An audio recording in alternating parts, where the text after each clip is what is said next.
प्यार के प्रतिरोध। एक अप्रत्याशित मुलाकात। हवा में लखनऊ की सांस्कृतिक गंध बिखरी हुई थी। रघुव अपने दोस्तों के साथ चाय नामक कैफे में बैठकर अपनी पढ़ाई कर रहा था। वो वाणिज्य विभाग में दूसरे साल का छात्र था। उसके माता पिता विदेश में काम कर रहे थे, इसलिए वो अपने मामा के साथ लखनऊ में रहता था। कैफे में बैठे हुए रघुव अपनी पुस्तकें पढ़ रहा था, तभी उसे बाहर एक लड़की को किसी से बहस करते देखा। उसकी आवाज तेज हो गई थी और वो भड़क रही थी। रघुव ने सोचा कि शायद उसे कोई समस्या हो रही है और उसे मदद की जरूरत है।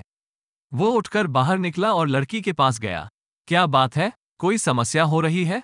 उसने पूछा। लड़की ने फोन काटा और थोड़ी देर के लिए सिर हिलाया। फिर उसने कहा, नहीं, कुछ नहीं, सिर्फ घर वालों से थोड़ी बहस हो गई। वे मुझे कॉलेज नहीं जाने देना चाहते। आप कॉलेज में पढ़ती हैं? रघुव ने पूछा। हाँ, मैं विज्ञान संचार में पहले साल की छात्रा हूँ। ठीक है, मुझे लगता है सब ठीक हो जाएगा। आप चिंतित मत होइए, रघुव ने कहा। लड़की ने स्माइल की। धन्यवाद आपका। मेरा नाम आशा है। मैं रघुव। सुनिए, आप कुछ कॉफी पीना चाहेंगी? हमारे कैफे में आ जाइए। आशा ने थोड़ी देर सोचा और फिर हाँ में सिर हिलाया।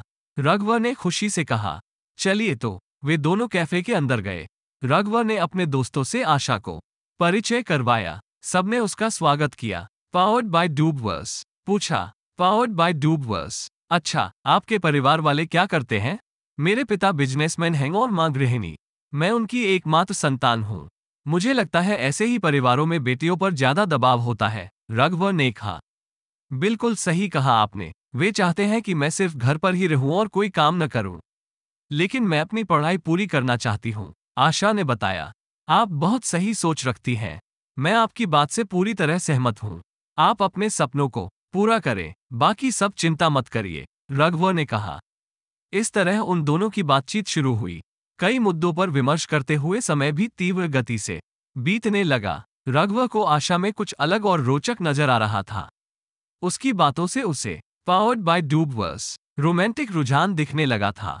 कैफे से बाहर सूरज डूबता जा रहा था। रघुव ने घड़ी देखी तो हैरानी हुआ।